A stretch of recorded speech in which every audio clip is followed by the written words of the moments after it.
আসসালামু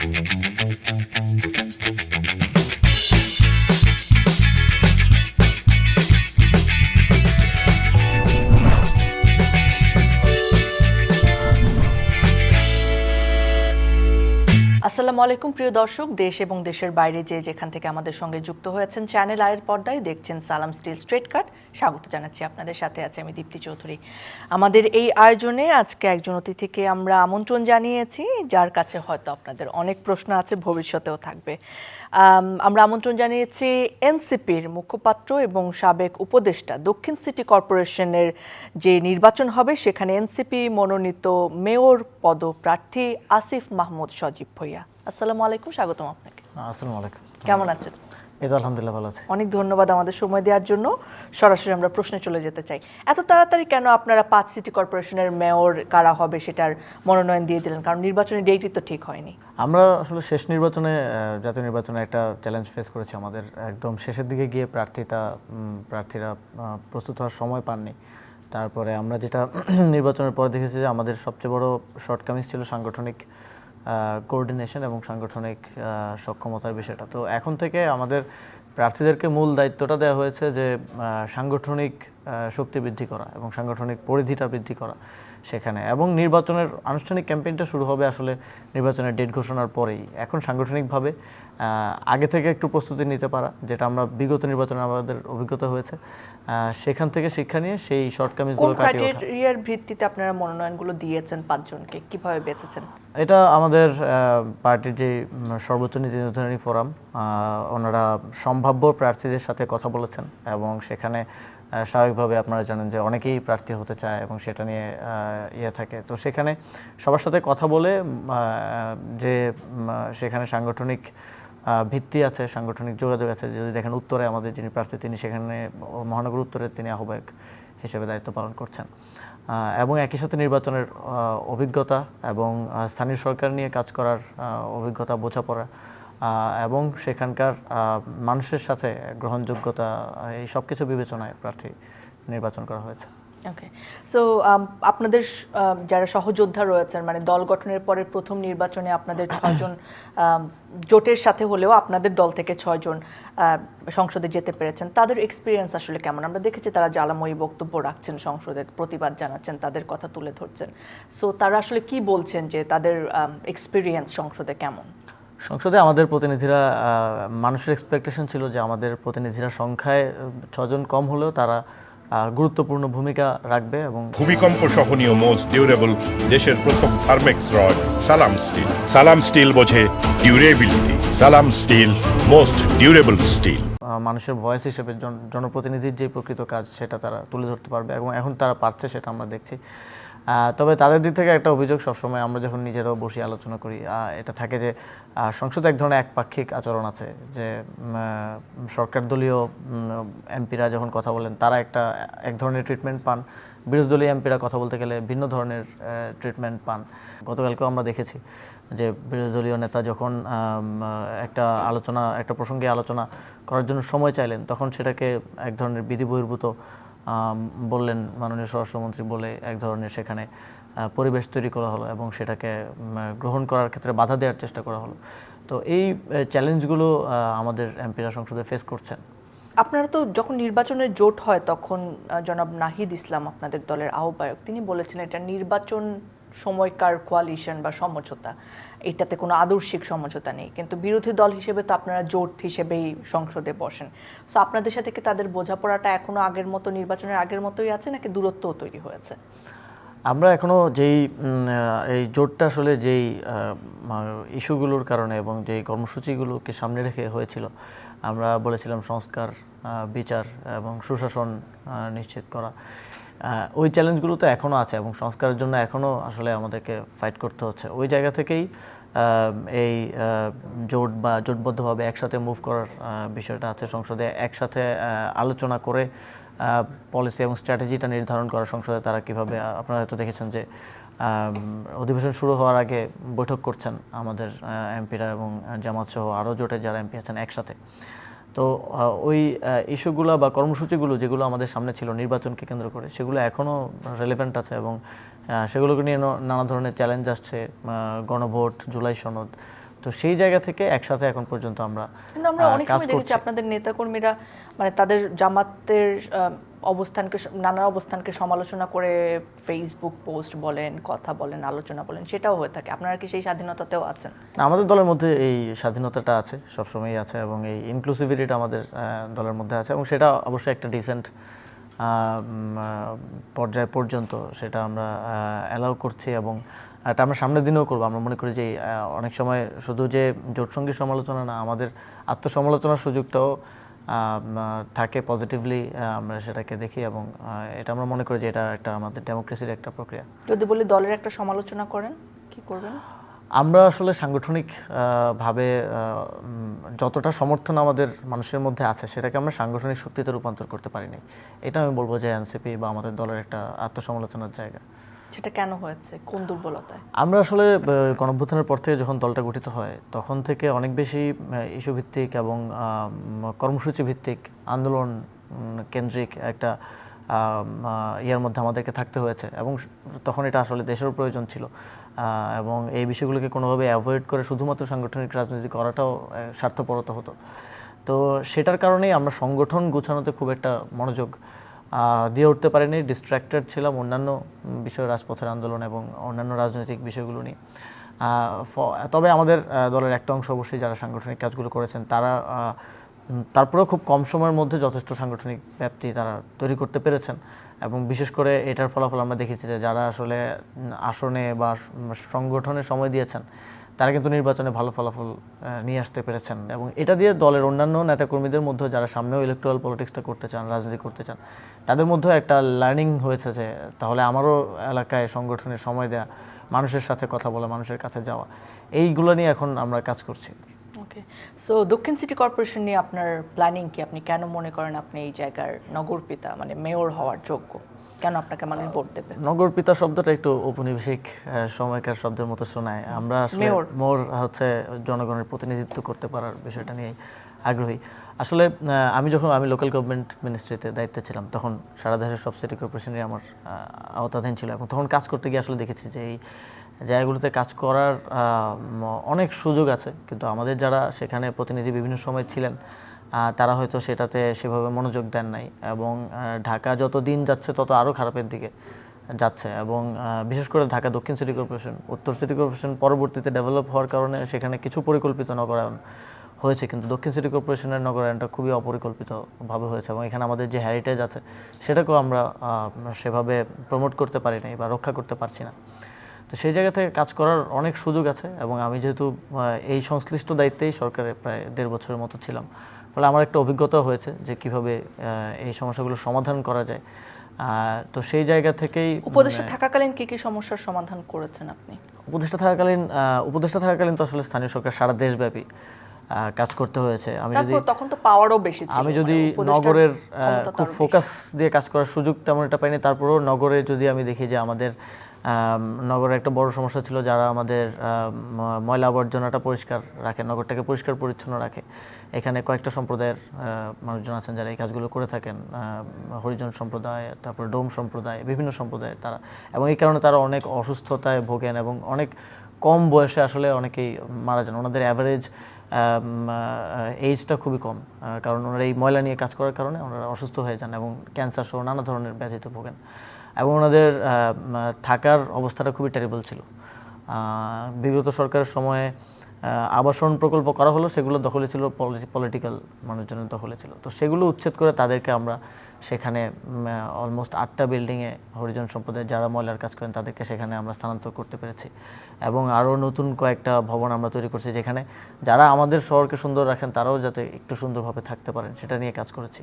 এবং এর বাইরে মশক নিধন নিয়ে আমরা একটা কাজ করতে চেয়েছিলাম। বাংলাদেশে যেই কনভেনশনাল আমরা যেই মশার ওষুধ আসলে ব্যবহার করা হয় সেটা আসলে কোনো কাজে দেয় না, সেটা ওই মানুষজন মজা করে বলে যে ওষুধ দেওয়ার পরে মশা মাতাল হয়ে থাকে কিন্তু একটু পরে আবার চাঙ্গা হয়ে যায়।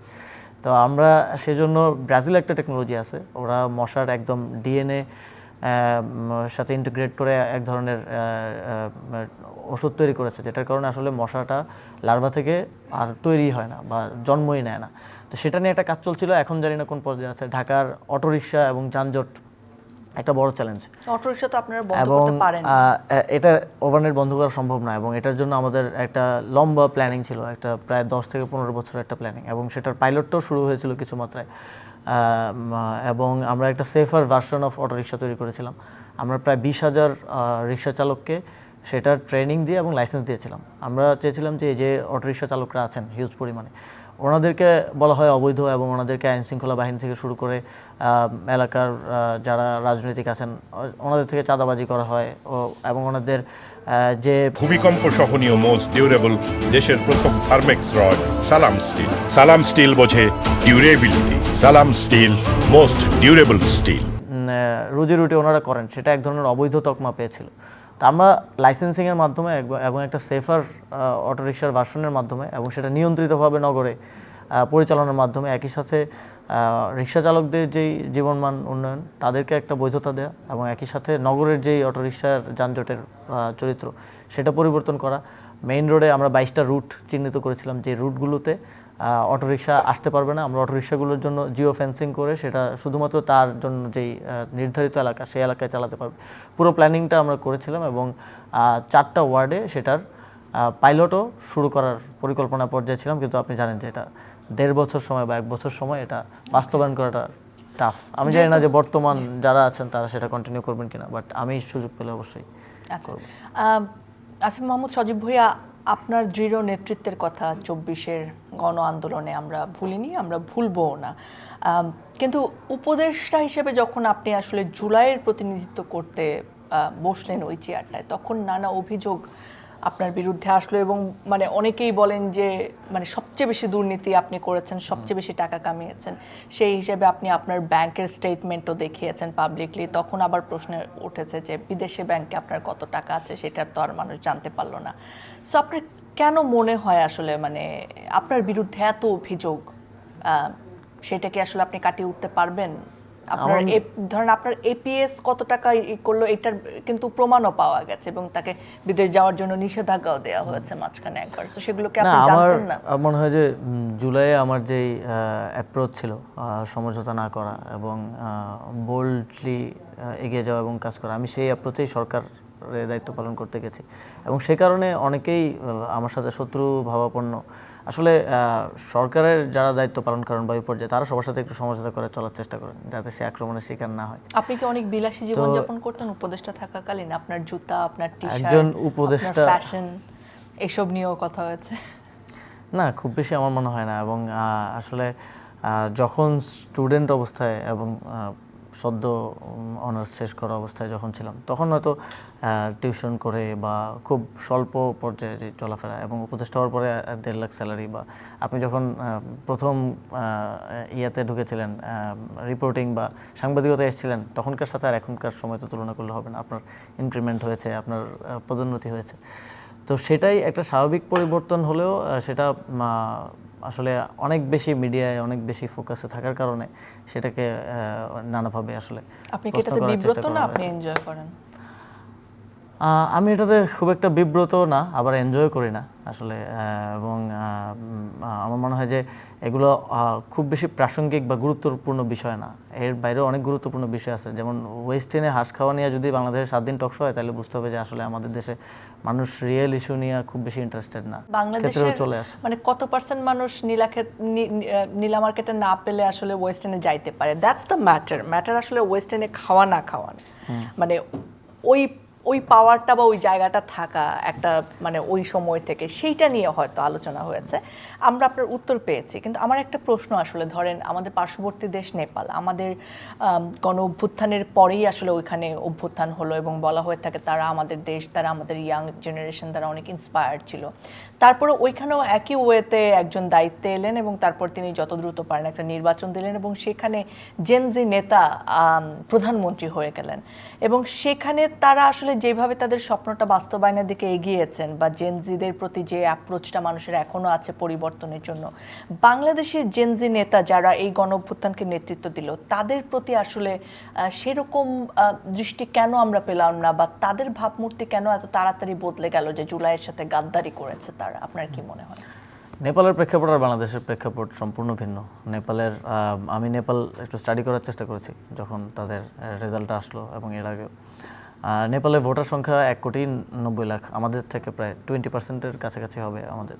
এবং নেপালের লিটারেসি রেট অনেক হাই আমাদের থেকে, এবং ওইখানে সোসাইটির স্ট্রাকচারও ডিফারেন্ট, এবং তাদের মধ্যে যে অ্যাডাপ্টেবিলিটিটা আছে, যে নতুন কিছুকে অ্যাডাপ্ট করে নেওয়ার, সেই প্রেক্ষাপটটা বাংলাদেশের থেকে আলাদা। তো সেই জায়গা থেকে আমার মনে হয় যে এই প্রেক্ষাপটটা আমরা যদি খুব জেনারেলাইজ বলে ফেলি যে নেপালে পারলো আমরা পারলাম না, প্রেক্ষাপটটা আসলে ডিফারেন্ট, সেখানকার মানুষের থট প্রসেস ডিফারেন্ট, সেখানকার পলিটিক্যাল ডাইমেনশনটা কিন্তু সেখানে জেনজি নেতাদের ভূমিকার কোনো মানে অবদান নেই বলছেন জনপ্রিয়তা বা অবশ্যই রাজনৈতিক তারা জনপ্রিয়তা কমার খুব ভালোভাবে এক্সিকিউট করতে পেরেছেন, এবং গণঅভ্যুত্থানের পরেও তারা আমার জানার মতে সেখানে একটা রাজনৈতিক দল ছোট পরিসরে ছিল, যেটার সাথে এই গণঅভ্যুত্থানের লিডারশিপ একসাথে অ্যালাইন করে, বালেন্দ্র স্যারের তো একটা পলিটিক্যাল ব্যাকগ্রাউন্ড আছে, সেখান থেকে তারা সামনের দিকে এগিয়ে যেতে পেরেছেন এবং মানুষের পালস অনুযায়ী কাজ করতে পেরেছেন।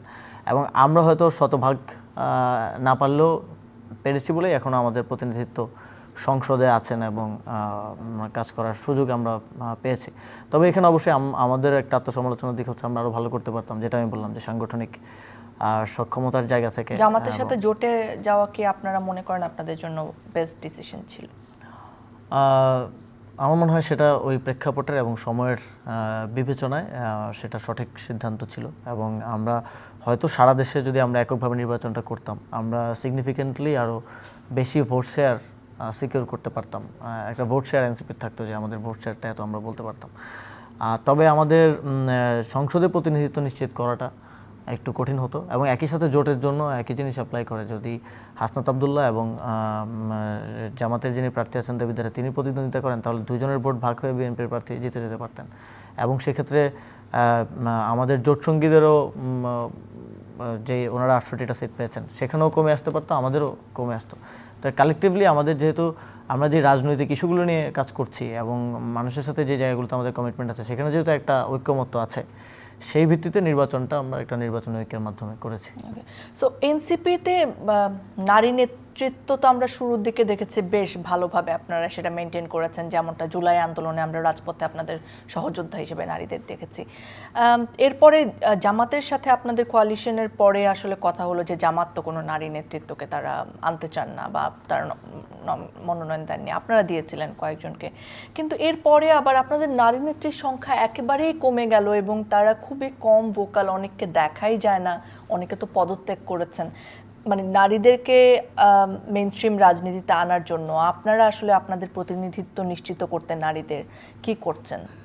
না, কমে গেল এটা বলা ঠিক হবে না, কারণ আমাদের এখনো যদি আপনি দেখেন আমাদের মিছিলগুলোতে সামনের সারিতে আমাদের নারী নেতৃত্বরা থাকে। মানে সেটা কি শোপিসের জন্য কয়েকজনকে এনে দাঁড় করাইলেন নাকি? অবশ্যই না, আমরা আমাদের সেটাও তো একটা ব্যাপার। নারী নেতৃত্বকে ট্রু লিডারশিপ হিসেবে আসলে তৈরি করতে চাই, এবং ট্রু লিডারশিপ হিসেবে তাদের বিকশিত হওয়ার জন্য যে ধরনের পরিবেশ এবং যে ধরনের ইকোসিস্টেম এবং সাপোর্ট প্রয়োজন হয়, সেটা আমাদের দিক থেকে আমরা এনশিওর করার চেষ্টা করি, এবং সেটা যেন হ্যাম্পার না হয় সেটা আমরা নিশ্চিত করার চেষ্টা করি। ওকে, আসিফ মাহমুদ সজীব ভাই, আমার এই শোটা তো বিভিন্ন শ্রেণী পেশার মানুষ দেখেন, যারা রাজনীতি বোঝেন তারাও দেখেন, যারা রাজনীতি বুঝতে চান তারাও দেখেন।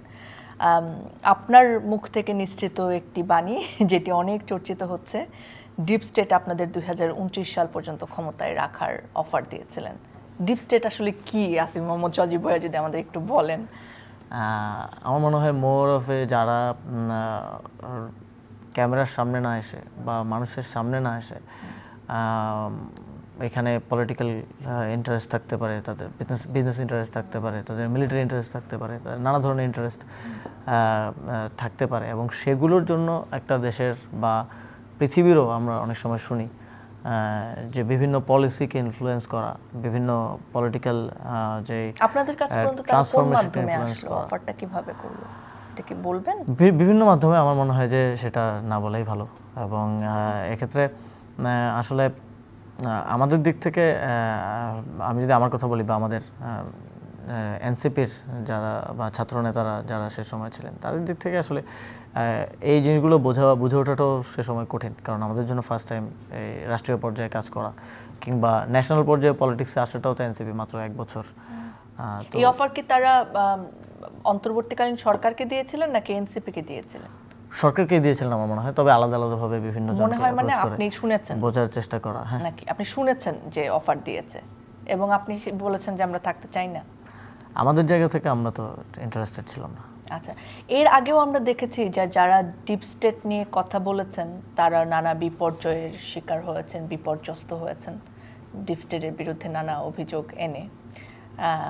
আপনার ভয় লাগেনি এটা যখন আপনি বলেন যে ডিপ স্টেট আসলে অনেক কিছু নিয়ে কথা বলেই তো করেছি, অনেক কিছু নিয়ে কথা বলেই তো বিপর্যয়ের শিকার আমি নিজেও হতে হয়েছে, ইভেন সরকারে থাকা অবস্থাতেও হতে হয়েছে।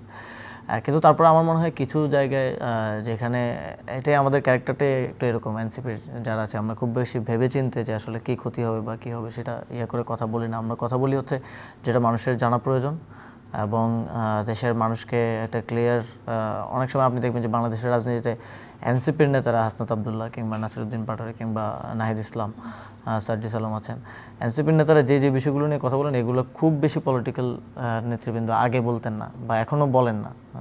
অন্যান্য পলিটিক্যাল পার্টির তারা খুব ফর্মাল ওয়েতে রাজনীতিটাকে দেখেন বা করেন, কিন্তু আমাদের জায়গা থেকে আমরা ভূমিকম্প সহনীয় মোস্ট ডিউরেবল দেশের প্রথম থার্মেক্স রড সালাম স্টিল। সালাম স্টিল বোঝে ডিউরেবিলিটি। সালাম স্টিল মোস্ট ডিউরেবল স্টিল। ফুটবলের সাথে আরও বেশি ট্রান্সপারেন্ট থাকতে চাই এবং পলিটিক্সটাকে ট্রান্সপারেন্ট জায়গায় রাখতে চাই। হ্যাঁ, তো ট্রান্সপারেন্ট জায়গায় আমরা পলিটিক্সটাকে আসলে নিয়ে যেতে চাই, যাতে মানুষ একটা গোলক ধাঁধার মধ্যে বা একটা অলিক অবস্থার মধ্যে না থাকে, একটা পারসেপশনের মধ্যে না থাকে। মানুষ যেন সঠিক জিনিসটা দেখতে পায় যে আসলে কী হচ্ছে, কেন হচ্ছে।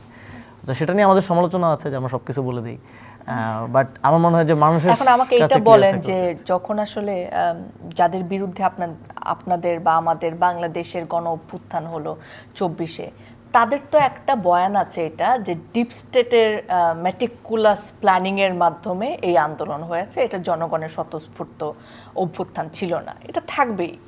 কিন্তু আপনি যখন আবার ডিপ স্টেটের সাথে আপনাদের যোগাযোগ বা ডিপ স্টেটের আপনাদেরকে অফার করার কথা বলেন, তখন তাদের ওই কথার কি একটু লেজিটিমেসি আসে না যে ডিপ স্টেটের সাথে আপনাদের আগেও যোগাযোগ ছিল আন্দোলনের সময়? আগে আমরা কোথায় ছিলাম যদি দেখেন, আমরা কোটা সংস্কার আন্দোলন শুরু করেছিলাম আন্দোলনটা, এবং আমরা ছিলাম ক্যাম্পাসে কত 20-25 জনের একটা ছাত্র সংগঠন, গণতান্ত্রিক ছাত্রশক্তি, তখন আমরা কাজ শুরু করেছিলাম। এবং আন্দোলনটা শুরু হয়েছিল কোটা সংস্কার আন্দোলন হিসেবে, এবং আইন করে কোটা সংস্কারটা বাস্তবায়ন করতে হবে, এটা নিশ্চয়তা আমরা চাই। কিন্তু আন্দোলনটাকে শেখ হাসিনা নিজেই তার পতনের আন্দোলনের দিকে নিয়ে গেল। আমাদের মধ্যে একটা কমন আন্ডারস্ট্যান্ডিং ছিল যে আমরা শেখ হাসিনার পতন চাই এবং সেটার জন্য আমাদের একটা দীর্ঘ রাজনৈতিক লড়াই আছে ফ্যাসিবাদের বিরুদ্ধে। কিন্তু এই যে শেখ হাসিনার পুলিশের দ্বারা আবু সাইদকে গুলি করে মারা এবং চট্টগ্রামে ওয়াসিমকে গুলি করে মারা, মুগ্ধকে গুলি করে মারা, এটা তো আর আমাদের পরিকল্পনার মধ্য দিয়ে হয় না, এটা আওয়ামী লীগই করেছে এবং তখনকার সরকারই করেছে। এবং তারপরে খুব অর্গানিক্যালি এই আন্দোলনটা গণঅভ্যুত্থানের দিকে গেছে, শেখ হাসিনা এবং আওয়ামী রেজিমের পতনের দিকে গেছে। এবং সেই সময়ে মানুষের একদম আপনাদের সাথে যোগাযোগ করে না, এটাই আমাদের কারোর সাথে সেরকম, আমরা খুব অর্গানিক্যালি দেখেছি যে এটা মানুষ চাচ্ছে এবং আমাদের একটা বোঝাপড়া ছিল, আমাদের একটা লড়াইয়ের ইতিহাস আছে। সেই জায়গা থেকে আমরা যখন দেখেছি যে এই আন্দোলনের মধ্য দিয়ে শেখ হাসিনার এবং এই রেজিমের পতন করা সম্ভব, তখন আমরা সেদিকে গেছি। পরবর্তী রাজনৈতিক দলগুলোর সাথে শেষের দিকে আমাদের যোগাযোগ হয়েছে, তারাও আমাদের সাথে এসে যুক্ত হয়েছেন এবং এটা একটা গণ আন্দোলনের রূপ নিয়েছে এবং শেখ হাসিনার পতন হয়েছে। শেষের দিকেই আসে কথা, জনাব তারেক রহমান মাননীয় প্রধানমন্ত্রী হিসেবে দায়িত্ব নিয়েছেন এবং নেতৃত্ব দিচ্ছেন দেশ গড়ার কাজে, এবং অনেক নতুন কিছু তিনি করার চেষ্টা করছেন, ইয়াংরা যাতে আকৃষ্ট হচ্ছে বেশ। কেমন মনে করছেন যে রাজনৈতিক এবং প্রশাসনিক কর্মকাণ্ড কেমন, তারেক রহমানের নেতৃত্ব কেমন? হ্যাঁ, মাননীয় প্রধানমন্ত্রী, আসলে প্রধানমন্ত্রী বলতে গেলে এখন একটু কনফিউজড হয়ে যেতে হয়, এটা সালাউদ্দিন আহমেদকে বলবো নাকি তারেক রহমানকে বলবো।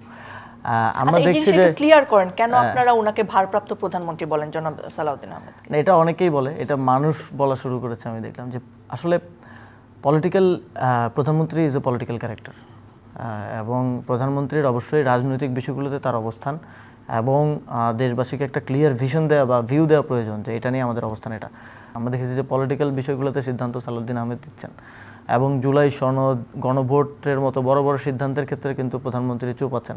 সংসদে যখন প্রধানমন্ত্রীকে বিরোধী দলীয় নেতা প্রশ্ন করছেন, সেটা ট্রেজারি বেঞ্চে নিয়ে সালাউদ্দিন আহমেদ উত্তর করছেন। তো তাহলে এটা তো মানুষের কাছে এটা খুব অর্গানিক্যালি মানুষের মধ্য থেকে এসছে যে আসলে প্রধানমন্ত্রীটা দেশের কে।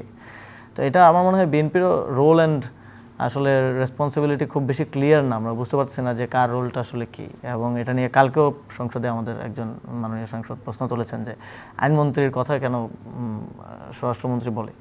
এই বিষয়গুলো খুব অপরিষ্কার হওয়ার কারণে এবং এই মানে প্র্যাকটিক্যালি আমরা দেখতেছি যে একজন প্রধানমন্ত্রী কিন্তু রোল প্লে করছে আরেকজন, একজন আইনমন্ত্রী রোল প্লে করছে আরেকজন, তখন এই কথাগুলো এমনিতেই চলে আসে। মানে আপনারা বলতে চাচ্ছেন যে জনাব তারেক রহমানের সরকারের তেমন শক্তিশালী নেতৃত্ব নেই, মানে ওনার কথাই শেষ কথা না?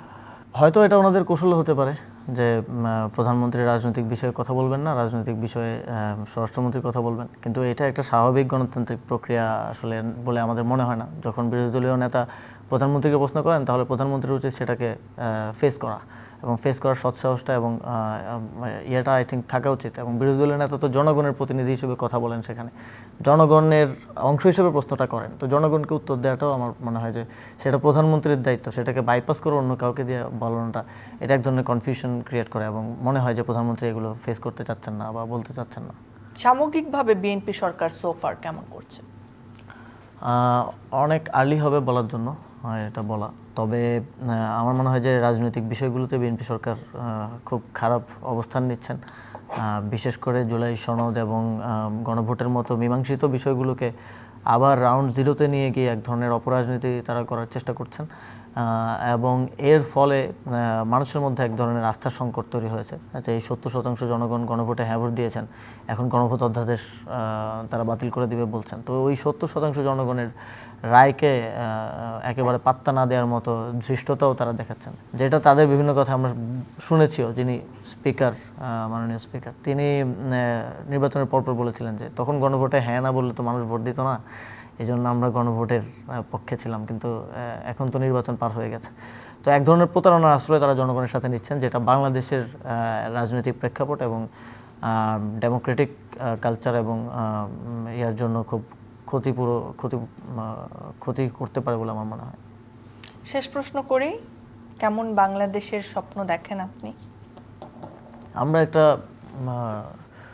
সুন্দর বাংলাদেশের স্বপ্ন দেখি এবং আমরা বলেছি নতুন বাংলাদেশ বিনির্মাণ করতে চাই এবং সেটাকে আমরা ডিফাইন করেছি যে আমরা একটা নতুন রাজনৈতিক বন্দোবস্ত এখানে চাই। এবং নতুন রাজনৈতিক বন্দোবস্ত বলতে আমরা একই সাথে সোসাইটি এবং কর্পোরেট স্ট্রাকচার থেকে শুরু করে প্রত্যেকটি সেক্টরে যেই কালো জিনিসগুলো আছে, খারাপ জিনিসগুলো আছে, সেগুলোকে পরিবর্তন করে, সেগুলো সংস্কার করে একটা সুন্দর বাংলাদেশ গড়ার স্বপ্ন বাংলাদেশের মানুষ দেখেছে, সেটাকে আমরা আগামী বাংলাদেশে দেখতে চাই এবং বাস্তবায়ন করার জন্য কাজ করতে চাই। অনেক ধন্যবাদ আমাদের সময় দেওয়ার জন্য, শুভকামনা থাকলো। জি, আপনাকেও ধন্যবাদ। অনেক ধন্যবাদ প্রিয় দর্শক, আপনাদের যারা সঙ্গে ছিলেন এতক্ষণ। আশা করছি আপনাদের সাথে আবার দেখা হবে নতুন কিংবা পুরনো প্রশ্নের নতুন কিংবা পুরনো উত্তর নিয়ে। সাথেই থাকুন আমাদের। আজকের মতো বিদায়।